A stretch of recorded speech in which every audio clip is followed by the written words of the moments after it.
Do you know what? Yeah. This one here is emotional. This one here is emotional. I'm trying my very best to think of vocabulary that will keep me on the internet safe and sound. I don't want to be suspended. I don't want to be brought into disrepute. I don't want to be in problems. So excuse me while I gather my thoughts, whilst I comprehend what the fuck I've just watched, what I've just witnessed.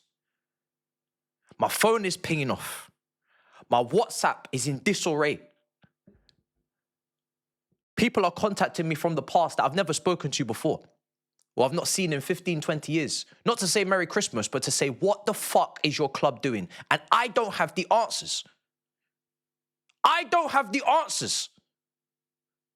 I don't even know where this is from. Let's start there. I thought I was repping Stephen Hawkins. They said to me, no, it's Hawkins from Stranger Things. I don't watch Stranger Things. I've seen Stranger Things, though. I don't watch it, but I've seen it. In regards to my club, in regards to my institution, that is Chelsea, what on earth are you doing to my heart and soul? 7 days rest to turn up in the second half and play like that. Code switching, bipolar, disorder. This is what they do to me. They send me to another realm, to another planet, another ecosystem. We were in striking distance at the start of this month that is called Dutty December. Striking distance, guys. Anthony Joshua, Jake Paul set in striking distance. We had the longer reach. We had all the advantages. 1.100 billion spent. And now, our jaw is broke up. And we still got one more game in December left. And our jaw is broken in 2 places. And we're considering retirement. And we're 10 points. 10 points behind Aston Villa. If you had told me at the start of the season, we would be 10 points behind Aston Villa after playing them, I would have shrieked. I would have shrieked. I would love to be able to say to you that I'm going to review both these halves of football equally, but I'm not. I'm not going to do that. So let's get that out the way. Chelsea 1, Aston Villa 2. God Almighty, strike me down if I'm lying. What a shambolic, disgusting, distasteful, discombobulated performance that was in the second half. You guys have been doing this shit all season. One half, the next. And you switch and interchange. Sometimes the first half is good. Sometimes the first half is shit. Sometimes the second half is good. Sometimes the second half is shit. But very rarely can we get 2 halves of the same arse. One side of the arse is massive. The other side of the arse is flat as a pancake. One boob is huge. The other boob is small as fuck. When can we get balance? When can we get equality? It's a monstrosity, guys. What I'm watching, what I'm witnessing. This performance is hell on earth. Hell on earth, because they sold me a dream. They sold me a lie. They told me that bigger and better things were to come. Hope was in the air. Aston Villa at home, coming on to us, giving us space. And what do we do with it? We fail to capitalize at our very best. And then at our very worst, we capitulate. 2 sides of a different coin. I don't even think that's possible. I don't even know what that means. The point being is, we are 10 points behind Aston Villa. We're 10 points behind Aston Villa. 10 points. You're going to hear that a lot, by the way. I'm going to say that a lot, 10 points. Because you need to understand. Don't think about what's at the top. Do not think about the points gap to the top. That is of none of our concern, none of our business. 10 points gap to Aston Villa. They better be in the title race. They better be in a title race after just beating us at our ground. They better be serious. Because if they start folding and falling down that table like nobody's business, like we fully expect them to do so, as Nottingham Forest and others have done before them, I will be even angrier. When you lose in the Champions League to the winners, it feels a bit better because there is a little bit of comfort in losing to the very best. If this team capitulate and crumble, as we all expect them to do so, this just looks even worse. 11 straight wins, I believe, for them. 11. On our head top. Disgusting. Disgusting. The second half, which is where we're going to begin and will end, I think, wherever I decide to end. Badiashile. Badman, Big Ben, Badiashile. You started this with that pass. Into the midfield, nobody's around, nobody's there. And Aston Villa, before that, were building up a little bit of steam, but I was still feeling comfortable. I was still feeling good about my Christmas. I was still feeling good about my holiday seasons, my family, my friends. I was in a good mood today. Fresh off the flight. But you put me in a bad mood with that pass. And then Watkins gets in between two defenders. Him and Sancho have come on off the bench. Things have changed. The momentum has swung. A couple corners, a couple shots that were deflected from Rodgers. This is a team that had 0.000 XG at halftime, by the way. They did not have a sniff. They didn't even have the flu. They didn't even have cold. Not a sniff in the first half. Do you understand? Second half, plenty of sniffing. Doing lines in the second half. Lines. Yeah? Drugs. There was a guy in the away end with his top off, smoking a cigar. There was an Aston Villa fan in the away end, the camera panned to him. He had no top on in the middle of December, in the end of December, with a cigar in his hand, smoking in our stadium. This is the level of disrespect that has entered the stadium today. The cauldron that is meant to be Stamford Bridge. Yeah? This is the level of disrespect. Man, them are flying through from the Midlands with no top on, no grace, no decorum, and smoking cigars on our head top in our own ground. So that's another thing. I'm not a telltale, but the stewards really need to do better. So they've scored. Watkins has scored. Sanchez has had a great game up until this point. Sanchez had a great game overall. Sanchez does not deserve this. I cannot believe I'm saying this. Roberto Sanchino does not deserve this shit. This guy was fantastic today. Even for the goal, he saves the shot. It ricochets back off of him onto Watkins' kneecap and off the post and in. It's the flukiest, luckiest, most fortuitous goal you'll ever get in your life. And Sanchez did not deserve to be on the receiving end of that. He was collecting crosses all day, spraying quick counter-attacks, making the saves he had to make even in the second half. He did not deserve that shit today. Sanchez, the rise, the upward trajectory he's gone on this season has shocked me to my core. It has changed my view of him for the time being. PTSD is put in the parcel, in the package, to the sidelines. We have to put down our weapons when it comes to Sanchez. He does not deserve this today. He really does not. Right? So that's him. And the bullshit just keeps going in the second half.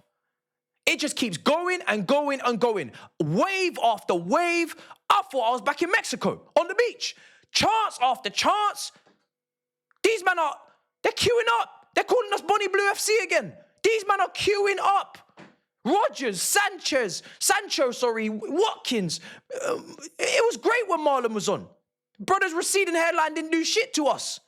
It was fantastic. Now, no. Now we've got wave after wave, attack after attack, chance after chance. It could have been more. Rodgers is clipping it just over the bar from a free kick, just hitting the roof of the net. Shots are flying in. And the guy that I've been cussing this season and cussing in this game is Watkins because he's not had a great season. He was on the bench. Marlon was playing. Watkins. Tuchel's not at the stadium. Who are you trying to impress? Corner comes in, head top corner, bang. Bottom corner. 2-1 to Villa. 2-1 to Villa. Ollie Watkins double. Shame on me. Shame on you, Chelsea. Shame on me. You make me look an idiot. You make me look an idiot. I've never been so embarrassed in my life than I am when that Watkins goal went in. I felt so much shame. The whole aroma in this room has changed. The shame that is circulating around is insane. It's unbelievable levels of shame that I feel.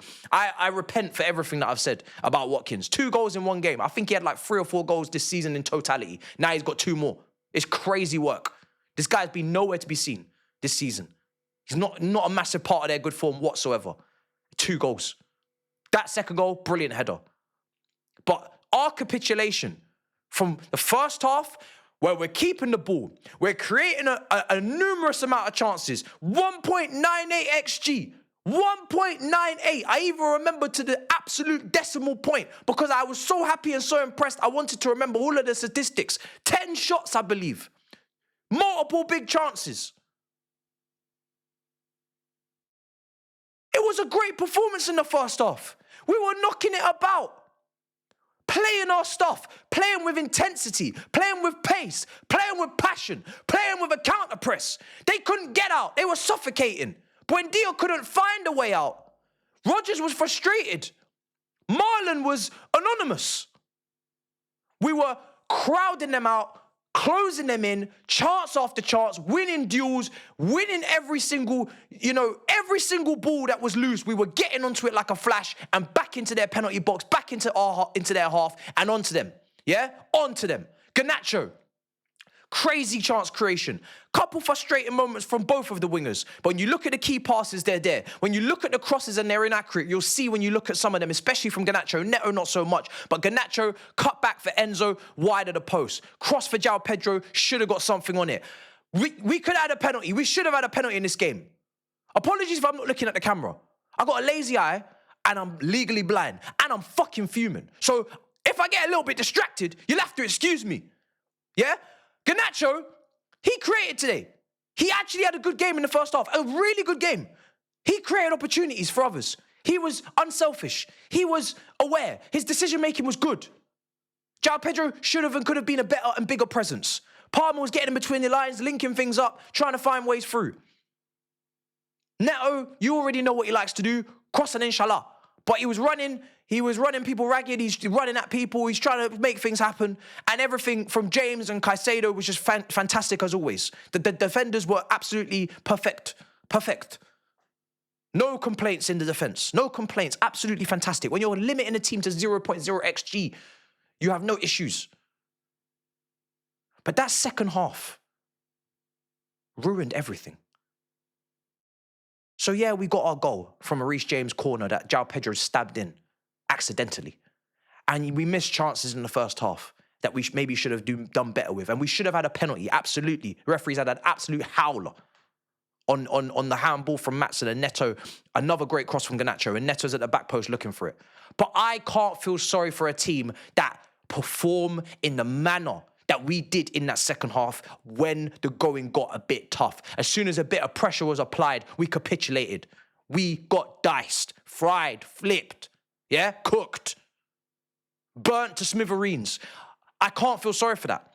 I cannot feel sorry for that team. You may feel hard done by. You may feel that the VAR and the referees have taken you for a ride, but you still have to lock in. You still have to focus. You still have to concentrate. You still need to win this game.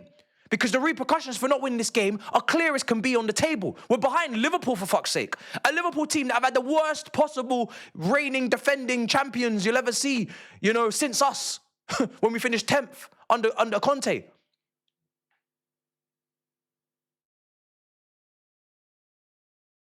wasn't even Conte, it was Mourinho. That's how fucked I am.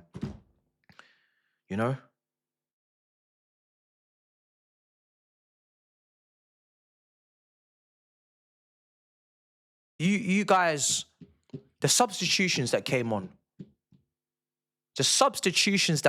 on to this football pitch, the first thing Liam Delapidou does, he gets the yellow carded. And I lose my mind. And I tell you something, I got rules and regulations around here. I try to give people a year. I try to give people the grace of God and the grace to just go about their business and develop like the good youngsters that they are. But I tell you one thing, I have fucking lost it with Delap in that moment. Because you come onto this pitch, and we already know the team's been downgraded when Delap's coming on for João Pedro, and when Garnacho's coming off for Gittins, and when Esteval's coming on for Palmer. We already know that we're getting lower in the levels, whilst Villa are getting higher because they're bringing on players that played for us last season in Sancho, and Watkins, who was great last year with his goal tally. But you come on and you just get booked, and it's just the first thing you do. And I'm just so sick and tired of it. It wasn't a massive part of this match. It really is irrelevant in the grand scheme. But it just reminds me of how infant.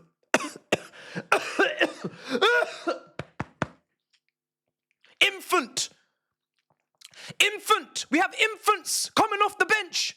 We have infants, key stage 2 students coming off the bench. Kids coming off the bench that are meant to be getting us the winner. Because we're 1-1 at that point. We're trying to kick on. We're trying to go on to bigger and better things to win this game that we deserve to win, in my opinion, at that moment. But that was at a moment where I thought we'd had a bad patch, we'd had a drop off, okay, we're going to bring ourselves back. But when I'm seeing the substitutions coming on, I don't have any faith or confidence in any of them bar Esteval. And Esteval is still a young 18-year-old kid who is going to be inconsistent. But this is the squad depth that we're meant to go through 10 games in January in 31 days. This is the squad depth that they believe in and that they trust in. And that's why they don't want Semenyo. Even though you clearly did want Semenyo, and Semenyo told you, go, I'm not chatting to you, I'm not interested, take your drink somewhere else. And you went and stood in the corner of that bar and lied to your mates and said, we were never interested anyway. Brother, if you don't take your ass home right now, stop talking shit. You were interested in Semenyo. You know damn well that you spent 90 million on them left wingers, one of them which should be an impact sub off the bench in Garnacho and can have his ups and downs and his inconsistencies and his finishing and frustrate. And Gittins, whose ass shouldn't even be here because he's been fast-tracked from Dortmund when he didn't even have a breakout season like a Sancho, like a Haaland, like a Mkhitaryan. What the fuck are we doing? What are we doing? That's the depth that you trust. That's the depth. That's the must. Well, let me tell you something. You ain't going to be able to rotate this team at all, Maresca, because you have already seen with those players coming off the bench, that is the kind of impact. Gittins is out here tripping over the football. This brother's tripping over the football. Delap's out here doing WWE. He wants to be the replacement for John Cena. I said it on the stream. And Esteval's a child. So this is what we're dealing with. This is what we're dealing with. It's not the biggest point ever that I have to make because it's not really that unpredictable to have to say it. But it has to be said. This is the bench. And there weren't that many injuries. There weren't that many injuries. That's the bench. Those are the guys you're relying upon to come on and change the game and influence and impact. It's fucking disgraceful. They don't even deserve it. I'm not even angry with them. One's a fucking striker from Ipswich, should be playing for Everton under David Moyes in chaotic chaos ball with Drewsbury, Grealish and Dye, and the other one should be still in Dortmund learning his trade. But we want a fast track. So when you want to get yourself back on the pedestal and kick on and go on to new things in this game, you can't do it. You can't do it. You know? So what can you do? Keep getting punched up, keep getting absolutely obliterated by Aston Villa until you concede that second goal, which we do and we lose, and there it is. Chelsea Football Club, December. But I don't actually know if it's just going to be December or if this is going to keep going into January, because the first game in January is at the Etihad, so how lucky are we? Today is a disgrace. And people are going to be going in the comments, Maresca this, Maresca that. I really don't give two shits. I really don't give two shits, because in the first half, we were fantastic. The counter press, the performance, the system, everything's on point. Space and room for the wingers to operate. Aston Villa playing into our strengths. We should have been out of sight. Second half, I don't know what went up in here and what happened, but I am not impressed with the mentality of this team. You flip-flopping between halves constantly. That's not a quality thing all the time. That's got to be up here as well. So I don't know what the fuck's going on. But when the substitutions are coming on, then it's the quality. So, I don't know. But all I can say, Maresca, is you played Badia Still next to Chalobah and one error was made. And I don't know why Fofana didn't play, because surely he plays this game, doesn't play Bournemouth, plays Man City. That's the rotation that's in my head after 7 days rest. That's the only part of the starting 11 I did not comprehend and compute as to why you did that. But apart from that, I wasn't having too many problems. I don't really know what people want from today. Those are the substitutions we had to make, maybe. Because João Pedro wasn't really playing great. You know, he was a bit weak and fragile at times. Garnacho, could you have taken off Neto? Maybe, yeah. But Gittins are still coming on anyway, and Esteval's come on for Palmer. We know Palmer's just come back from injury. I don't know anymore. I just know I'm sick and tired of every single season going round and round in circles talking about the same fucking shit over and over again. Get me a surplus and an excess of quality so there is no excuses for the rookie. That's my rule, and that's the referendum. That's what I want to run. You know what I'm saying? That's the campaign I'm pushing. Get me enough quality so there's just no confusion. And the mentality should come with it because the balance in the team would be there with the experience. And But yeah, we're capitulating like a bunch of crackheads, and that's it. We lose 2-1 to Aston Villa. Don't be asking me for final thoughts and fleshed out thoughts and anything else. My head's absolutely hot. I'm not happy, and I really don't know where I'm going with any of this. I'm just absolutely fuming with today. First half versus second half. I don't know what it all means. We don't really have time to think about it. We go to Bournemouth on Tuesday at home. There's no time. Time is not on our side. But all I know is the league table looks dark. Thankfully, December's nearly done. But you guys let me know in the comments down below what you think and feel. You know your own opinion is always welcome. I don't really mind what you say down there in terms of your feelings and thoughts. I will not disagree with anything. I will just open my ears. But to me, right now, I don't know what to think and feel. I'm just angry. So I have not fully fleshed out my thoughts. Good night.